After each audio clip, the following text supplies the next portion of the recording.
So the Bobito situation unlocks doors for you, which leads you to a first song. It unlocked a lot of doors for me. That was with Bobito co-signing me like that. I got into I was getting clothes, like I had like a little sponsorship with 555 Soul. So like every time I went away, whoa, that's like that's a super flex back then. Big flex. 555 Soul. Let me tell you something. Yeah. Hold on, sis. I was in a 555 Soul ad on this the is like back, my on the front of the back page. This is my. Let me tell you something. Yeah. This is my right where like my thing in hip hop right is like if I were to if I were to classify everybody under them old school like 90s terms where like you were so I'd probably be a flashy rapper, you know what I mean? Because I'm with that all day. I'm with the fashion all day. And 555 Soul is one of those brands that back then was like the best brand. They were making things in clothes that nobody else was making. That right now could come back and be like couture. I bet you I still got a piece or two in my closet somewhere. Yeah. Oh, that's easily worth wild bread. Wild bread. I'm not my 20-year-old weight anymore, but the pieces were so crazy. And then I had a bunch of custom pieces and stuff. Pieces were so crazy that some of them I just was like, I can't even let go of this. You know what I'm saying? But I used to go away and then I would go be like, oh, I'm going out of town. I would go up in the warehouse and come out. That's so blessed. Bags. I was cool with Camilla, whatever. She was good people. That used to own the brand, and I did an ad for them that was on the back of the front cover of the Source. So like it's like the whole like photo shoot allowed me to be able to go to people. It gave me credibility. You know what I mean? So I could go. Like I said, I was putting out my own records after I did the anti-pop record. Like I said, I was doing stuff with a bunch of different people, and then that whole tour and the first time I went away was them. You know what I mean? Like that was something that they planned. They wanted to have me on a record. That was like a strategic move. And we went away. I think we did like the UK. We did London for like a week or 10 days or something. Whose strategic move was this? My guy Priest was the head of the group. And you want to hear some funny thing? I'll tell you the next one. So when we went over there, we had a bunch of handlers, right? And we had people that would take turns. So we were like in somebody's apartment, and they moved out their apartment for a week so we could stay there and do all our shows. We did some great gigs. We did a group. Oh my God, I can't remember the name of this group. We did a record with a group that was signed to like London EMI or something like that over there. The record was called Free, and the name of the group escapes me, but I will like tag it or something somewhere. But unless you got a Googler back there on the staff, but. We did some recording. I was like, did some recording. It was called Free FR with like 2 3s backwards or something like that. And so we toured. I mean, like we did a bunch of like press and stuff like that. We did a bunch of goofy ass clubs. That's my first time overseas, and like I said, it's the first record I had been on. So I was like, super hyped or whatever. And we had one of our handlers at the time. So like I said, we had people that were handing us off and taking care of us every day. Right. And one of the people who was my handlers at the time, who was in charge of taking me around, was Estelle. Estelle. That's crazy. Estelle, she was like a young up and coming, like she didn't have anything popping yet, but she was one of the people that was taking us around and that's awesome though. Sure we got places safe. That goes to show you how she was. I mean, we don't hang out or nothing. I don't think I've spoke to her since. Yeah, no. But still, the fact is she was as motivated as you were, right? Like she was young and motivated. Yeah, she was out there trying to get her name. Well, it's a different place, so it's like every place has their luminaries. I remember one time somebody asked me to be on a record, and they was like, "This guy is the Jay-Z of Russia."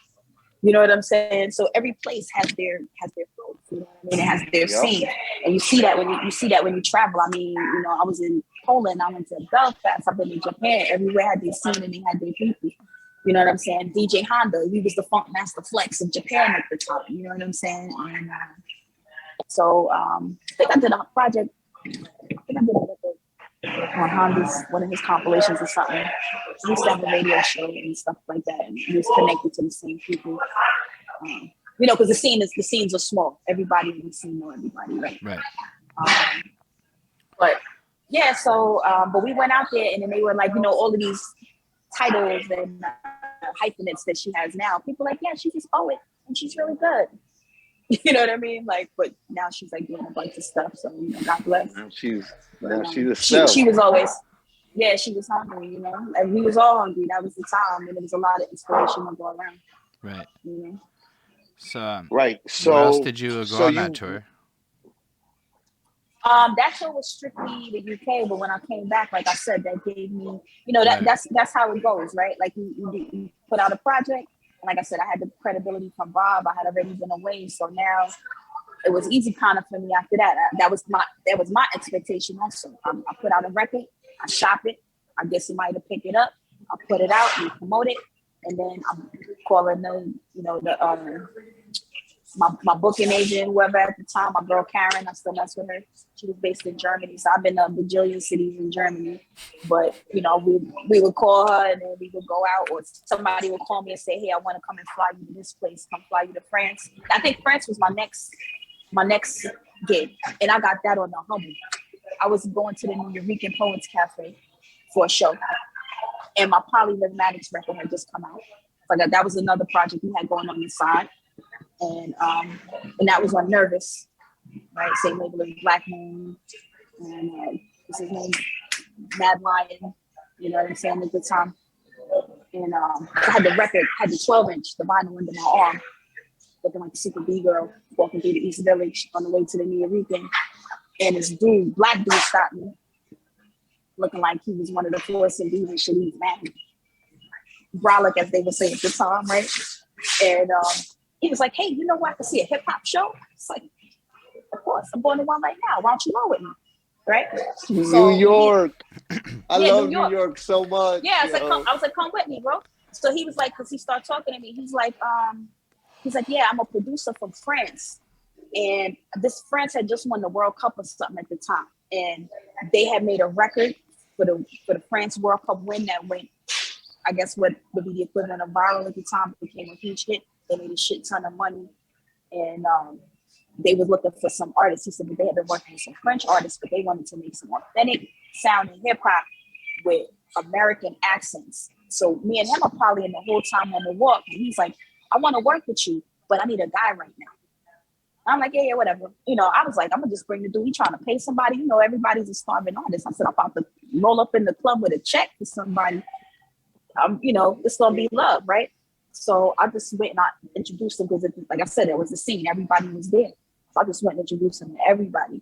He took everybody's numbers. He took my number. He was like, "Yeah, I'm gonna call you." I was like, yeah. 2 weeks later, dude called me and was like, "Remember me?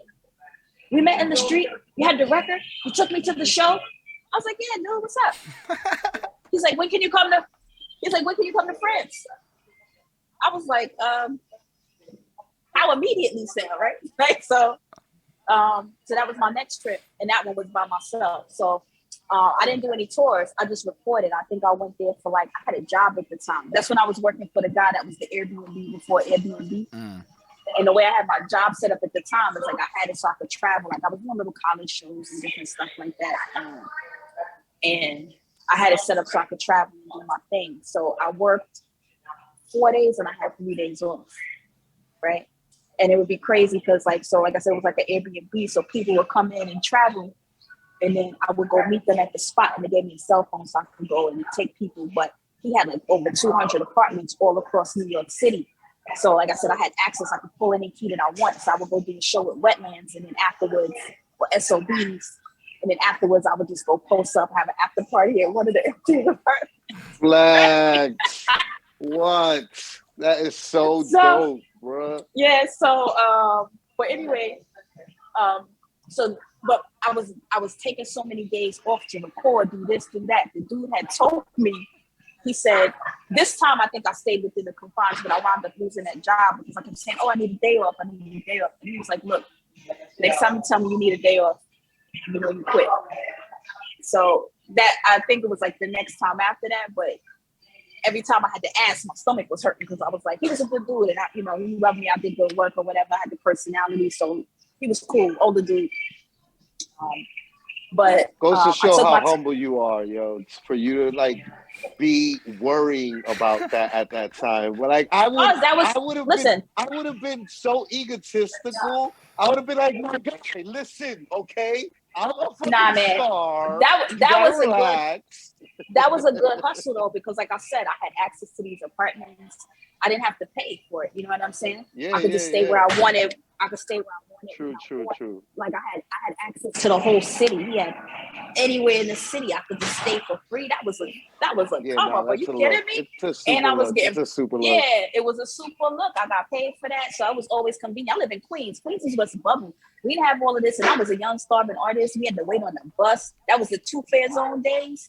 You know, where you had to get a transfer. Remember that? Getting a transfer. Mm-hmm. I do not remember that. So The paper transfer. I know Paper Canadian. Paper transfer. I had to get a transfer. I was like in West Bubble, so like I would be coming back from a show at 3 or 4. Wait, what? Where were you in? Where were you in Queens?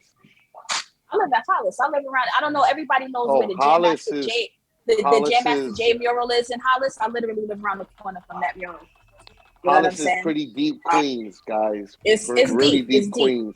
That's like at least an hour from Midtown.